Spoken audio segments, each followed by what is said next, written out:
Bonjour, nous sommes le 3 mars 2026 et je vous propose un nouveau bulletin d'information en Ukraine où l'on va se rendre directement sur la ligne de front.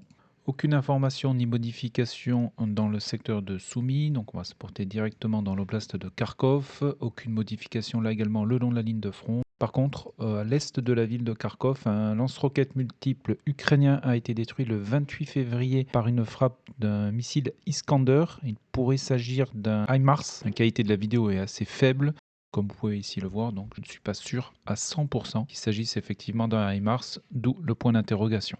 Dans la région de Belgorod, c'est un Pantsir qui aurait été détruit par un drone kamikaze ukrainien. Là également, je ne suis pas sûr à 100% qu'il s'agissait d'un Pantsir, d'où le point d'interrogation. Sur le front de Luhansk, dans la partie nord, rien à signaler ces derniers jours, ni dans le secteur de Kupiansk. On va se déplacer le long de la ligne de front. À l'est du village de Pichanier, ici, c'est un char russe qui a été détruit par un drone qui a largué une charge explosive donc, sur le blindé qui a ensuite explosé. Cela s'est passé le 1er mars. Ensuite, sur la partie sud du front de Luhansk, on note des avancées russes au nord de la ville de Liman. Alors, dans un ordre chronologique, on a des éléments avancés russes qui ont progressé au sud-ouest de Stavki. Stavki est ce village ici où les Russes sont présents depuis le début du mois de février. Et là, une position de leur armée a été bombardée au sud-ouest de cette localité, ce qui sous-entend que les Russes ont dû franchir les fortifications ukrainiennes qui étaient installées dans ce secteur, donc juste au sud-ouest de Stavki. Au nord-ouest de ce village, on note toujours la présence de l'armée ukrainienne, puisque des éléments d'infanterie ont été ici attaqués par des drones kamikazes le 27 février. Et ensuite, on note également une présence de l'infanterie russe faisant mouvement dans le village de Drobichevier, ici, sans aucune opposition dans cette commune. Donc extension de la zone grise ici, en défaveur de la zone précédemment sous contrôle de l'armée ukrainienne. Voilà pour la situation donc sur le nord de Liman, où on note ici des incursions russes dans ce secteur. On continue à se déplacer, nous arrivons donc sur le front de Siversk, à l'ouest de la ville, je n'ai pas noté de modification. Par contre, dans le secteur de Privilia, Nikiforivka, ici les Russes ont nivelé la ligne de front en sécurisant cette partie du terrain comprise entre Privilia et Bondarnier, ce qui représente une quinzaine de kilomètres carrés de terrain. Et ensuite, l'infanterie russe continue d'avancer puisque une de leurs positions a été bombardée dans ce secteur au sud de Fedorivka Droua le 2 mars, donc hier dans la journée. Donc je dézoome pour bien vous montrer cette situation. Nous avons donc la ville de Siversk qui est ici et la ville de Kramatorsk qui se trouve ici. Et entre les deux, la progression russe continue.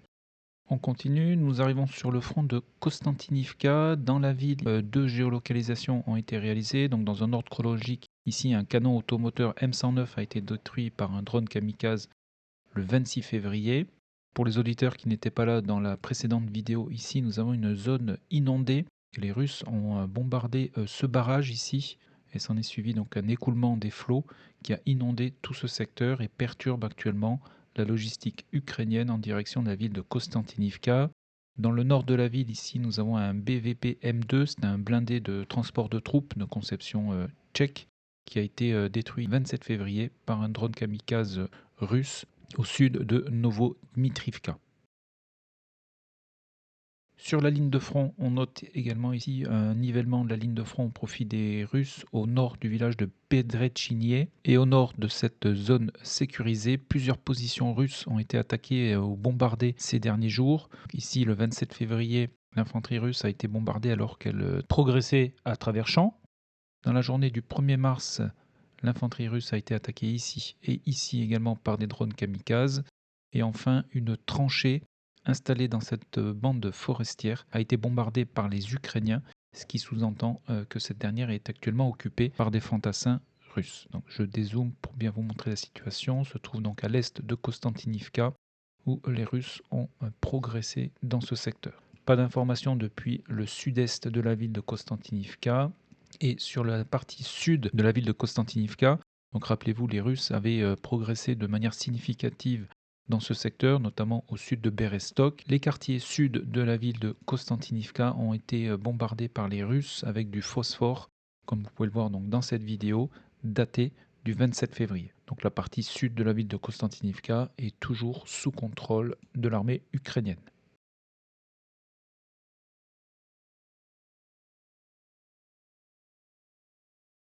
Nous passons maintenant au front de Pokrovsk. Je n'ai noté aucune modification des zones de contrôle ni de modification de front.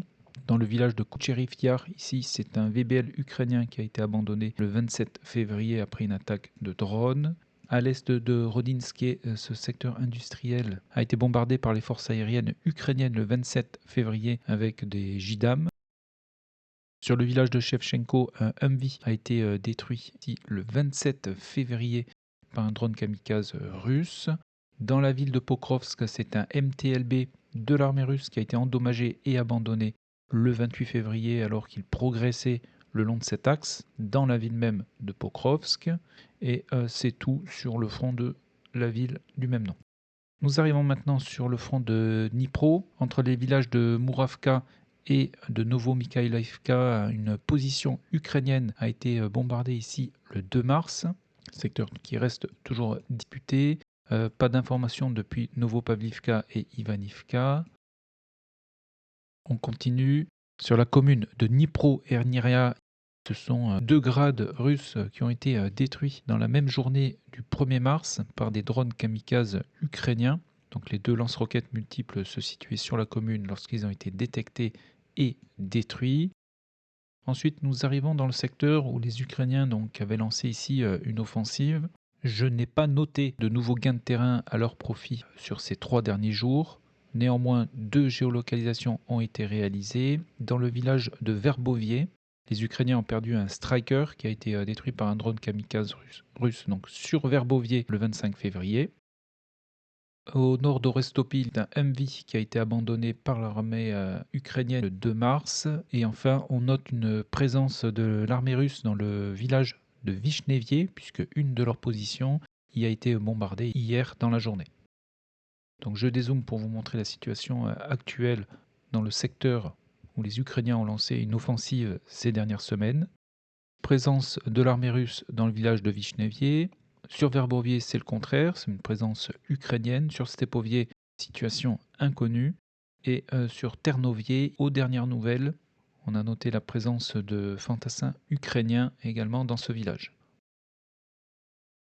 On continue le long de cette ligne de front. Nous arrivons sur le sud du front de Dnipro, avec une présence russe dans le village de Ristvianka, où 3 drapeaux russes ont été hissés entre le 1er et le 3 mars, donc entre avant-hier et aujourd'hui. Ce sont des éléments avancés russes qui sont arrivés dans ce village. Et enfin, sur la partie front de Oulialpol, à l'ouest, on note une nouvelle avancée de l'armée russe qui a terminé de prendre le contrôle du village de Sviato-Petrivka et qui, dans la foulée et ces derniers jours, a pris le contrôle de Krishnichnie et de Staroukraïnka, ce qui correspond ici à environ 8 km² de terrain. Et des éclaireurs russes ont été signalés plus à l'ouest de ce secteur, où 2 drapeaux de leur armée ont été hissés dans le village de Irkie le 28 février. Se situe ici à l'ouest de la ville de Oulialpol. Et on note également une avancée de l'infanterie russe le long de cet axe, puisqu'une de leurs positions y a été bombardée ici le 27 février. Donc voilà pour la situation à l'ouest de Oulialpol, où on note une nouvelle avancée de l'armée russe. Nous arrivons maintenant sur le front de Zaporizhia. Nous allons aller directement sur la partie ouest, où un Gozdika ukrainien a été détruit le 1er mars par un drone kamikaze, alors que le canon automoteur se situe ici à proximité de cette bande forestière. Et enfin, sur la partie ouest, on note une présence russe dans le village de Primorskie, car le 1er mars, 2 positions de l'armée russe y ont été bombardées, ici sur la partie ouest et ici sur la partie nord-est, en direction de Richny. Donc voilà pour la situation sur la partie ouest de Zaporizhia. Depuis l'attaque ukrainienne dans le secteur de Plavny le 16 février, je n'ai pas eu d'autres informations, donc ni côté ukrainien ni côté russe, donc je laisse ce village dans la zone grise. Mais il est à noter que des éléments avancés russes sont maintenant présents dans le village de Primorskie. Donc voilà pour les informations essentielles au 3 mars 2026. Donc en résumé, peu d'évolution le long de la ligne de front. L'avancée la plus significative est à mettre au profit des Russes à l'ouest de la ville de Oulialpol. Voilà, et bien écoutez, je vous remercie une nouvelle fois pour tous vos messages et votre soutien. Je vous souhaite une excellente journée, prenez bien soin de vous et à très bientôt.